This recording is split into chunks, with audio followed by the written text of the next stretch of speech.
Oya TVGH.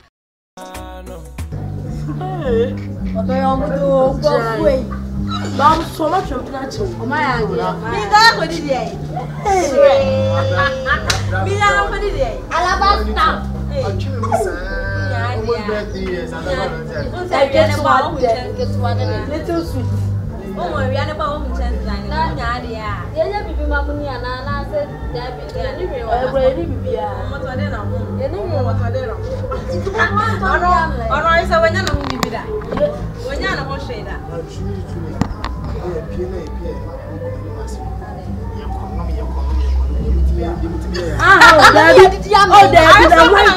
Debbie, why not more about the again by?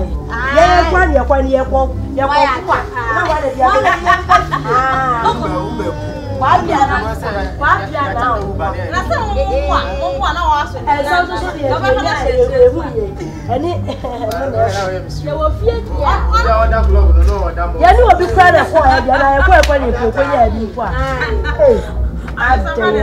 the one you class every now, we don't hear you more. Oh, because we don't hear him scam for I was one. Said your dream. Was so what was as a soul, Prema, or Prema, not touch wrong. Or Prema to sell. Memocano, I did. Memocano, and I don't know for focus if we have about that's what I'm telling you. Muswokwa.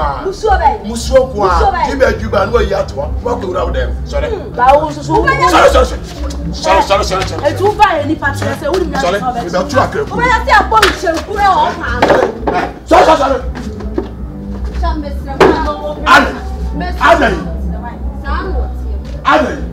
are you sure? Who the bitch? We are now, Papa. So we are now. One men hope for people. When I say, Madame Hope about it now, I wish Mina was so everybody who be that. You are not bad. Down my home. What down? So full. The father. The cat keys. The edo. Efe, so buy I'm a fra, and I'm not to a top man. No, what's now? I'm not to a top man. Cafe, buy oh, yes, MC, yes, MC that. And I buy when I put down, wouldn't him get Tronicana? Wouldn't him get Tron, I catch it off. When you appear, you said, now Bible is here. Bible is here. Bible is here. What's it? Our friend of Quail, you know, some you say any are from any answer. Now, why would you need answer on your soft no? It's a big academy for me. What shall I never cry? Mamma can't be strong. Bible not the program, and yes, they are my friend. You 1 minute to be a better answer. You 1 minute to you when you mean you will mean men are better answer. Ah, no, I'm not the who is the way I can't for man. Men are better answer. The super person will better men back. Mitzi, I'm a 2 year. Papa, what do you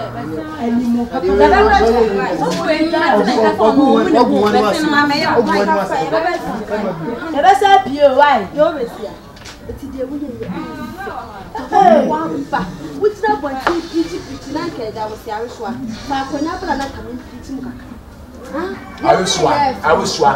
Don't be up to Don't be a fish and better and I'll be a placata.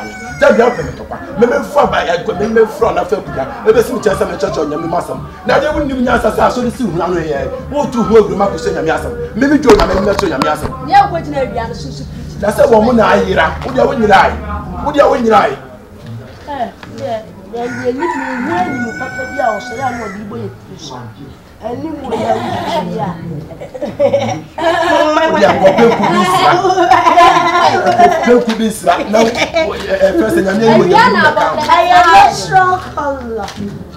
natural. Opa, and pull your trap I was stop. Opa, Benyabi. Who could have 50 pesos for Benyabi?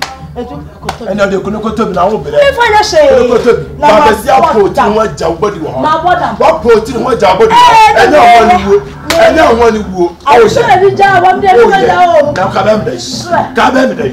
Let's say Cabem. Okay, so Bible says, Kwasia bata abrakuman ya bi aba na wai etu wudi nya me one problem me Memu na hwe me abofra na. Na onya abofra. Ba be say odi ta friend say nya otonya abofra. Onya abofra na no di fifo wa ha. Vice shone wa nya. Me ni die ti papa akoto Bible ye ton ma o. Ni die ti akoto. Na say de oton politika. De oton politika. Na so ti se me makube. Na so ti se makube. We ya se me so be ka kire me. We ya se me so be ka kire mo. Mo ti fia na ma ho hyehyɛ kankan. Me de me jeja me ho o. Say the Bible mo Samson jeja no ma oba me fa no koye no. Me nya fe na me jeja ne ho. Aba first ayi Samson aba me fuma ko. Me nya Adam na Eve aba ada me. Ba be jina aba be ka kire say me pa ho se pa ho se. Me mo obi afo me kwa no me yifrim. Me mo obi akwa ma ofo me first me kwan e me ye kwan adai wo kan na no me kunya si wo no aba be fa na de tulu me kwa kaya wo chama da pa ko ye me compare me fewura ono so nyam se ne num teso ja poti wo po obi atiti de go shite no so be dina akasa ya e de pa na mo je fim ho e de pa na ti mo je fim ho ohunu mo tokro se ai ma fu me kunya ma fa ma ade kunya to ne sai ba be si akasa pele ne sasa bicycle e de ho ani wuo e de ho ani wa pon body be jira ba be keka kwa asama kire me